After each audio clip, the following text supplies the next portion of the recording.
Welcome to round 2 of the 2023 Porsche 944 Challenge Series Australia. Round 2 is proudly presented by 1800Lasagne. With thanks to our supporting partners: Porsche Australia, Advan Yokohama Tyres, Seat Time Race Solutions, Poolmaster Bayside, Smith's TMP, Raceline, Advanced Fitness, AVI Technology, 888 Home Loans, Pit Lane Clothing. Round 2 sees the championship head to the beautiful Victorian High Country and to the nation's action track, Winton Motor Raceway. Located around 200 kilometres north of Melbourne, the circuit is 3 kilometres long and runs in a clockwise direction. The track is well known for being technically demanding with its tight and twisty nature. Overall, there are 12 corners. The key ones to watch out for are turns 1 and 2, with the concrete walls being very close. Turn 5, a long sweeping section. Turn 9, which leads onto a shorter back straight. And turn 12, which leads onto the long front straight and towards the start-finish line. Qualifying took place on Saturday morning, and it was the 4-time series champion Cameron Bella who took pole, over newcomer Ryan Woods. Mark Verdino takes up position 3, alongside front-runner Adam Brewer in the AVI Technology car. Joey Kellett starts from position 5, alongside El Presidente, Mark Torbitz. 3-time champion Chris Lewis-Williams comes out of position 7, with Tony Westaway next to him in P8. Josh Brisbane takes up position 9 in the stunning number 56 green Porsche, alongside young gun Carter Fox. English expat Keith Mariner comes out of position 11, with the number 27 of Tony Andrzejewski next to him in P12. The Poolmaster, Andrew Jackman, starts from P13 alongside veteran Richard Howe. John Venora starts from P15, and Jimmy Mitchell in the Martini liveried car rounds out the 16-car field. Race 1 began on Saturday afternoon, and the field rolled out in perfect sunny and dry conditions. Big welcome as people start to join us right around the world, and indeed trackside here in these wonderful conditions for round number 2 of the Victorian State Circuit Racing Championships. Qualifying done and dusted, and we're about to get underway with race 1. My name is Matt Dunlop, and it is great to be back in the commentary box. And Jack Atley is joining alongside me, and it's a pleasure to have you alongside, Jackie. Thanks very much, Matty. Absolutely sensational to be back for round 2. And Just seeing a couple of cars pull into the correct spots at the back of the grid, but everyone is lined up, and we are not very far away from a race start at all. It is Bella on pole, with Ryan Woods next to him on the grid on his return. First time in a 944 since 2017. The revs are building. We're so set to go, and we're underway at Winton. Bella and Woods led the charge into turn 1. And he's going to have the edge as he comes in. He's actually pulled away quite a bit, so he's going to easily make his way into turn 1. Ryan Woods comes in behind with Adam Brewer, third ahead of Mark Verdino in the number 44 car there. Brewer slotted into third, but was already facing pressure from Verdino, Torbitz and Lewis-Williams, who was making an early move on Kallick. Look at everyone trying to scramble for real estate in these early stages, Jack. Andrzejewski too made a charge for Fox. turn 3 and turn 4, they really want to get the drive there, heading around the sweeper. There's Tony Andrzejewski all over the back of young Carter Fox. So, whilst up front, neither Bella nor Woods wanted to relinquish the lead. all suspects, in fact, Cameron Bella, although Ryan Wood already ducking under Cameron Bella. What a move by Ryan Woods, unbelievable. How good is this? Ryan Woods, his first race back. With Brewers on board showing just how close it was. It's side by side with Cameron Bella on the first lap, and he's going to take position through turn number 9, and he's going to have a run down. What an incredible start to his 2022 campaign. His first outing, but they're side by side again. Brilliant. We've only just started and they're already scrapping like this. Everyone behind them must be licking their chops, thinking if these two tangle up, we're going to sweep through and take the win here. Absolutely. Kallick was quickly handed a penalty from race control for a jump start. Back and just watching this all unfold. And Mark Verdino sitting there pretty comfortably in fourth, but as close in the mid-pack as Chris Lewis-Williams. Jackman grabbed Mariner under brakes.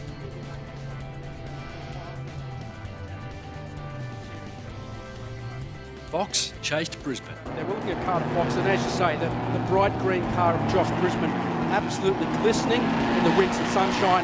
Carter's going to really try and attack Josh there.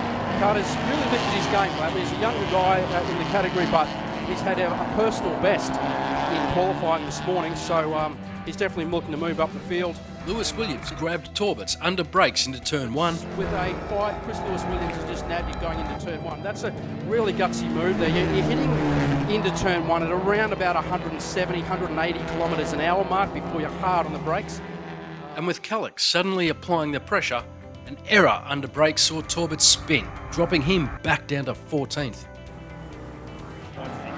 Whoa, big move for Mark Torbert. Yeah, he's gone, he's thrown it round there. Yeah, he may have had an issue there. He just got passed by Chris Lewis Williams coming into turn 1 and 2, but he's either just got light in the rear there or literally just thrown it into the corner a little bit too hot, but he's dropping down the order, and that's a real shame for Mark Torbert's obviously very experienced campaigner, certainly knows this track very well. I know he had a couple of valve issues with that engine, and he has replaced that yesterday. He said to me this morning that the car was feeling a bit better, but you know, he's just thrown it off the racetrack. As Woods and Bella continued their fight at the front. Jackman grabbed Andrzejewski to move inside the top 10.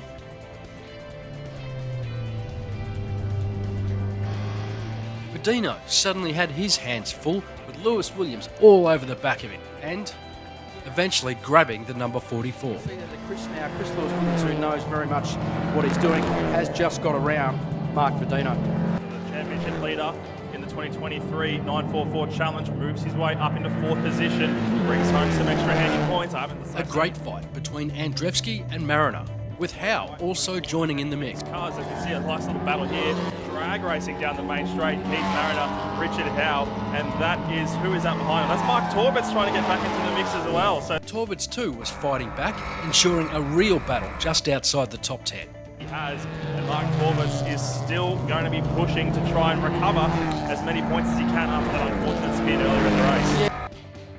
And in what became the battle of the race, Tony Westaway wasn't giving up on taking the spot from Calder. Sliding all over the place on a chance here, but Joey is again holding his own, as he seems to do. He's gone off in the grass there a little bit as well. Jeez, he looks erratic, but he's quick in that car. And after piling on the pressure, corner after corner, eventually he got his man. Diving, got him under brakes there. Although, here comes Joey, bouncing back again. So it's really tight in that section. I love this section of track. You can crisscross as to your heart's content, and the race is never really over until you get to this finish line they're about to cross. But the race isn't over. We've still got just over 5 minutes to go.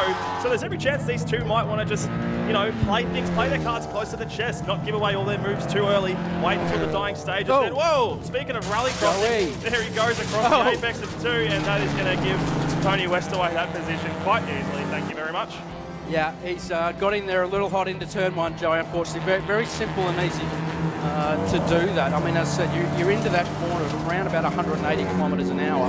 So it mightn't look that fast perhaps on TV, but when you're in the car, you're at literally pretty high speed, about 100. So this is earlier on in the race at turn 7, where we saw Mark Torbert's about a lap to go, passing Richard Howe there. So that was the conclusion to that battle that we were seeing earlier.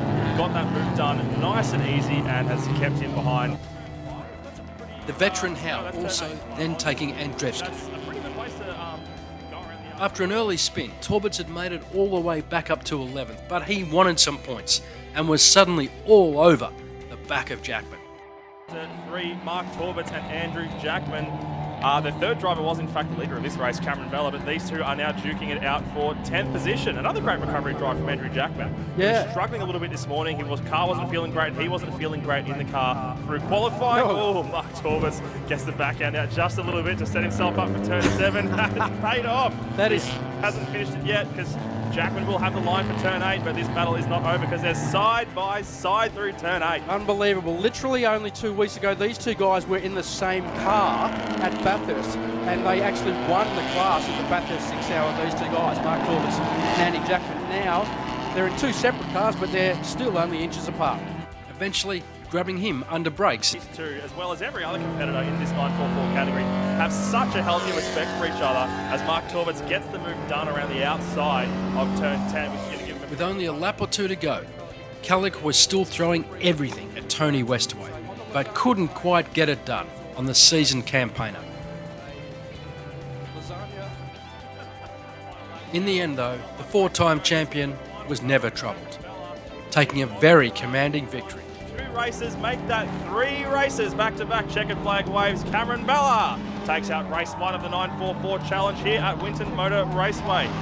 Over a great performance by Woods, Brewer, with a relatively lonely race, home in third. Clothing, as we see John Venoris finishing the race, but not finishing it on the black stuff. He's been having issues all through Sandown. He thought he'd had it rectified for Winton, and he's got the car to the finish and ended up 15th, so good result, but he's not going to make it back to the pit lane. The number 32 of Johnny Venoris, unfortunately, failing to make it home. So it's Cameron Bella, who opens his account for the weekend with a victory, Ryan Woods in second, and AVI technology driver Adam Brewer completes the podium. Tony Westaway gets home ahead of Joey Kellock, and Carter Fox showing some early success, finishing 8th. Mark Torbitz completes the top 10. Andy Jackman just missing out on that, with Johnny Venoris and Jimmy Mitchell battling mechanical issues. On Sunday morning, and again in beautiful, bright, clear weather, it was Bella and Woods who took up the front row. We're just about gridded up, ready to go now. This is going to be a cracker. I can't wait to see how this unfolds. Absolutely, absolutely. Who you reckon's going to lead into turn 1? Oh, I want to pick a whole shot around the outside from Ryan Woods, but Cameron Bella has been unbeatable on the start so far. But this could go either way. The last car comes into position in P16. We're looking at the lights now from the driver's seats here. Cameron Bella on pole, Ryan Woods on the outside in second position. That's your front row. The revs are going to be building pretty soon. We're underway at Winton. Cameron Bella gets the jump. But Bella was in no mood to mess around, taking a strong lead into the first corner. As they get to turn 1, look at him. He's gone. Catch you later. Thanks for coming. Ryan Woods second into the first corner with Chris Lewis-Williams right behind him. Lewis-Williams pounced, grabbing Brewer and taking advantage of the slow start by Woods. They're all jostling for real estate in these crucial early stages of the race as they come into turn number 3 on lap 1 here at Winton. Torbitz too claimed some early spots off the line, but was also jumped himself by Calder. BSRS.com.au. Also 944. Howe was on the charge early, grabbing a number of spots before taking Brisbane under brakes into turn 8. In terms of race cars, and the amount of fun you can have is great as Richard Howe dives up the inside of Josh Brisbane through turn number 9, heading down the short chute to turn 10. And Cam Bella still holding a very, very handy one. Kellock attacked Tony Westaway, but in doing so, opened the door for the experienced Torbitz. Maybe too much curve. Maybe just a little bit. It was a little bit of an audacious move there. It was close, but Tony Westaway just holding on around the outside. And now Joey Kellock's going to feel the pain there because Mark Torbitz is going to capitalise on that lack of momentum that Joey Kellock. The number 77 wasn't giving up though, throwing a late lunge back at Torbitz and eventually grabbing him. Just really getting all 3 of Mark Torbitz's mirrors here. They're starting to slow each other down now, so Tony Westaway's just sort of, I thought Torbitz would go on with it, but he hasn't, and a perfect launch off the third to last corner with Kellock. He's gone around the outside and taken made a perfect pass around the outside. I don't think I've ever seen anyone pass around the outside. Howe's early charge was also showing signs of wear and tear as he found the grass. And Tony Andrzejewski right behind him. Oh, he just ducked off to the inside of turn 8. I'm not sure if he had an issue there. I'm not sure if he just had a bit of a moment, but he's had to duck off there and hasn't been able to recover a huge amount of speed on the way back. So that's why Richard Howe has dropped back quite a bit, and he's currently finding himself in plumb last, actually on our timing monitors in the pit lane. So Kellock, not content with the move on Torbitz, really started to apply the pressure to Tony Westaway. Done it in 3 minutes of racing since that time, so it's going to be an absolute. He's going to have a crack here, I reckon. Here we down go. the inside. Oh, down, lock the brakes. Oh, how they not touch, I do not know. That is quite amazing. But he's definitely going for this round the outside again, and it just gets a really good run. Punches it out of that corner, heading towards the penultimate turn. And I think he's going to do it again. Oh, he's going to do it again. He had both feet on the anchors heading into turn 10, full locked up, and he's managed to get Tony Westaway around the outside of 11. Meanwhile, Jackman was feeling the heat from Brisbane. Oh, isn't it just? We're just looking at Andrew Jackman here representing Poolmaster Bayside, doing his best to hold off a hard-charging Josh Brisbane, and Mariner not far behind in the battle for the final top 10 spot.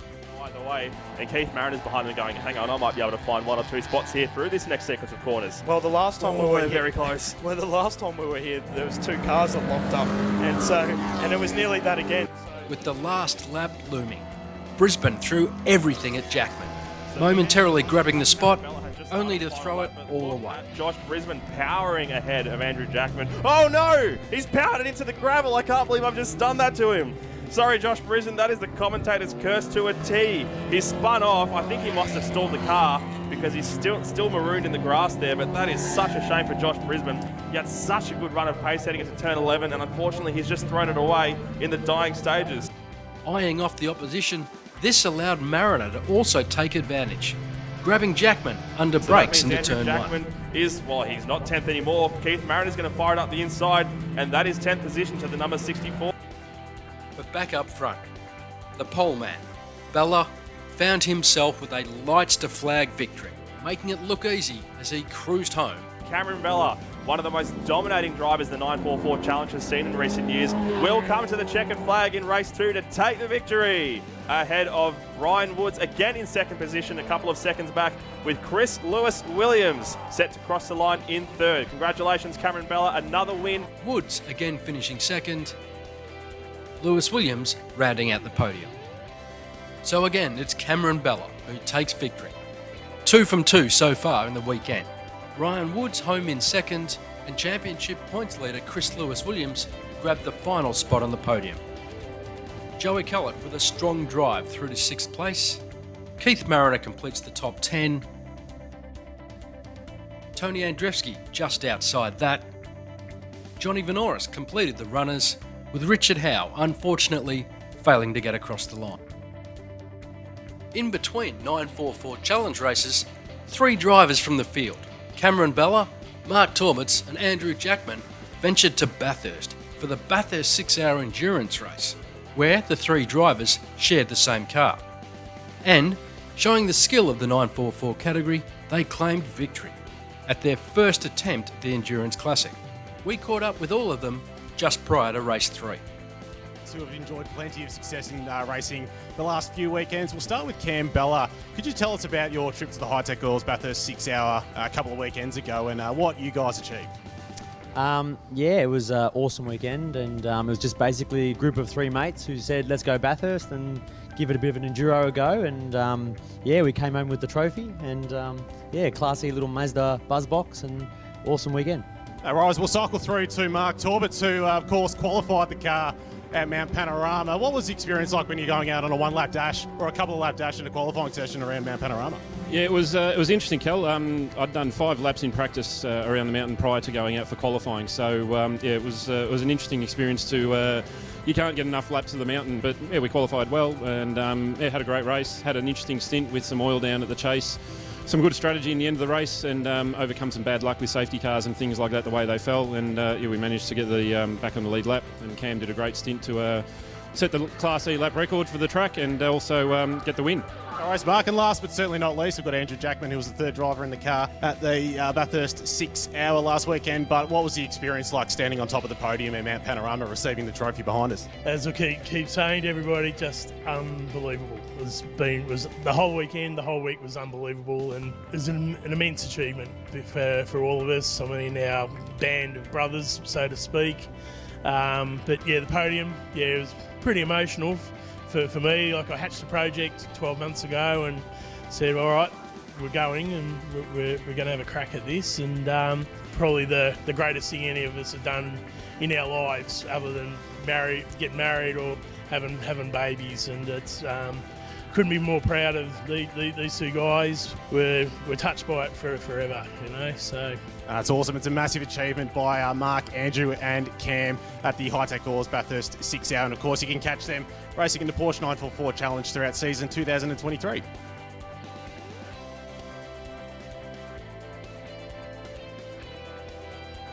On Sunday afternoon, race 3, the final race of the weekend, And the cars rolled out in perfect sunny and dry conditions. The drivers will be eyeing off the lights, the reps will be rising, the tension will be building. The 5-second board is out. Get ready for a ripping race here. If you're near the track and you're not looking at it, you need to change that rapidly because this is going to be some brilliant action, and we're underway at Winton. Bella again took the lead into turn 1, but at the back, Conjecture at the back here, but Torberts was swamped at the start after stalling on the grid. Tony Westaway also struggling to get away, giving the likes of Brisbane, Howe and Mitchell early advantages. Yeah, absolutely. It was a clean start for the first 3 rows, but back there, number 50, Westaway, who had a good run last race, he stalled on the grid. Having let him get away in race 2, this time Woods decided to turn the tables on Bella, throwing everything at the 4-time champion early. With that 944 and getting used to it, he was telling me that he's feeling a little bit fatigued and not used to doing these long races in the car as much as he used to, being a seasoned campaigner as he was. But back at the front, Ryan Woods is having a red hot look at Cameron Bella here as they go through turn 7. They're side by side, but Bella will have the line through 8, so he's going to hold off just for now. But as we've seen in all the racing so far this weekend, that is far from over in this section of the track. There's plenty of opportunities here. If Ryan Woods can get a great run down this short chute into turn 10, he might be on for a great move. It's great battling at the front here, isn't it? As Tony Westaway and Torberts also found their gears, moving back through the field. The race early today, Bella was already 2 seconds up the road by the end of the first lap, but today, this afternoon's race has definitely had the opposite effect. The red mist came over Verdino, and whilst trying to gain early positions, he had a massive lock-up and spin, going into the penultimate corner.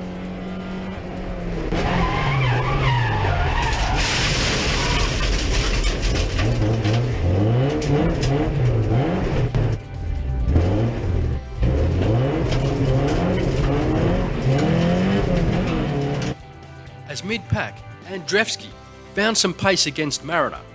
We see Tony Andrzejewski and Keith Mariner drag racing down the back straight.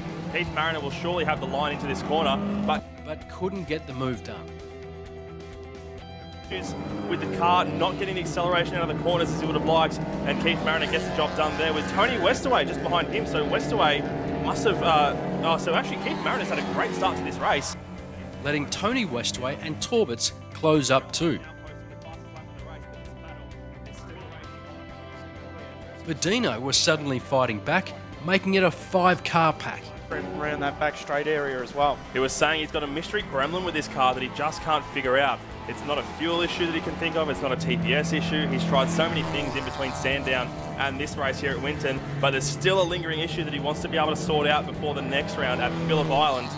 So, but for now, he's trying his best to just hold cars off behind him, driving a really, really good defensive race here. Absolutely. I mean, up and down the field, no matter where you're looking, there's always someone trying to get us a few spots here, and they all these guys really love racing against each other. No bad blood. With incredibly close racing throughout, Andrzejewski, Westaway, Torberts and Verdino all not giving an inch, eventually something had to give. If Tony Westaway can carry some pace out of that corner, he will have the line into turn 9, and even Mark Torberts might be able to capitalise here. Tony Westaway goes through, Torberts gets past Andrzejewski as well, so he's lost 2 spots. Torberts bouncing through, and we'll see what happens as they move into the left-hander, and Andrzejewski is right hugging that left-hand side, and eventually Verdino as well, as the number 27 cried enough, pulling to the side and sadly out of the race. That's unfortunate, but it was a clear case of patience for Westaway. He was keen to continue to move back up towards the front. Verdino was certainly on the charge, nabbing Torberts under brakes into turn 1. 12. As they cross the start-finish line, he might even pip him at the start of this lap, but will he have the line into turn 1? He's edging in front, and I reckon he's got him here. Mark Verdino makes the move on Mark Torberts. Yeah, great move, great move. We've seen it time and time again at this circuit. Turn 1. Early mover Mariner was now coming under serious pressure from Tony Westaway, Verdino and Torberts. But that trio's fight within themselves meant they had each other to contend with. Westaway continued to push Mariner, and Verdino, desperate to get past both and throwing everything at it, found himself out wide on the grass, causing a dramatic spin, missing Torberts by inches. Like you said, he's making that car so wide, But Mark Verdino might have a good run around the outside. Tony Westway puts his car just in the right spot as Mark Verdino dips a wheel in. Whoa! Very, very good driving by Mark Torbitz to avoid collecting him there. So Mark Verdino's undone himself without any help there. Dipped a wheel in the dirt, and that's put him right at the back of that A map. somewhat lonely race out in front for Bella. Woods staying in second. Chris Lewis-Williams is making a late push as well, with Adam Brewer still behind as well, and they've dropped Kelly. Mustering up all his knowledge and experience, Tony Westway finally managed to grab Mariner under brakes into turn 11. And with the English expat Mariner's tyres now starting to cool enough, Torbitz too saw his chance to get past. Yes, he absolutely can. Brisbane too wanted a top 9 finish, and he continued his race-long fight with Mariner. But yet again, it was the Aqua, number 55 of Bella, who came home strong to claim 3 from 3 for the weekend. Checkered flag at the ready for Cameron Bella. It is the last lap of the race, and he wins race 3 at Winton Motor Raceway. A clean sweep for the number 55. Fantastic performance from Cameron Bella, with Ryan Woods coming home behind him and Chris Lewis-Williams rounding out the podium with Adam Brewer behind in 4th. And that is lap traffic behind them. So 5th place is a little bit further down the road. Joey Kellick there, a great drive from Joey Kellick. And Carter Fox able to hold on to 6th position, his best finish so far in the 944 challenge. Fantastic performances for both these two in shot right now. Showing why he's a multiple category champion, Cameron Bella takes his 3rd win in 3 races to round out the perfect weekend for him. Ryan Woods an impressive runner-up weekend too, and championship leader Chris Lewis-Williams completes the podium in race 3. Carter Fox with his best ever result in 6th. Keith Mariner and Joshy Brisbane round out the top 10.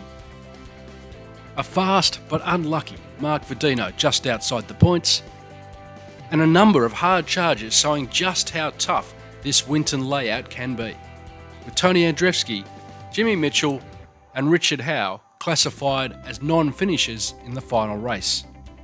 Recent Bathurst winner Andrew Jackman not making a start.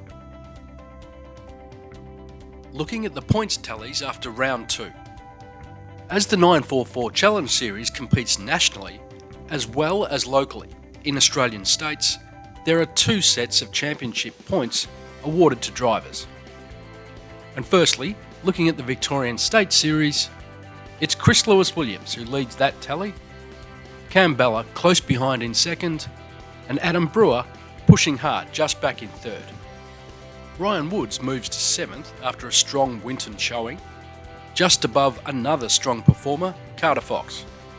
Andrew Jackman completes the top 10. Tony Westaway moves to 11th with a great weekend at Winton, Josh Brisbane up to 14th. And number 27 of Tony Andrzejewski with his own 27 points. John Vanoris rounds out that table on 26 points. Whilst in the overall national 944 Challenge Series, it's still Chris Lewis-Williams out in front, again from Adam Brewer, Cam Bella in 3rd. Andrew Jackman up to 9th, and Ryan Woods down to 10th. Vlad Kennedy and Jimmy Mitchell mid-pack. John Vanoris moves inside the 20. And Tony Andrzejewski rounds out that table on 17 points.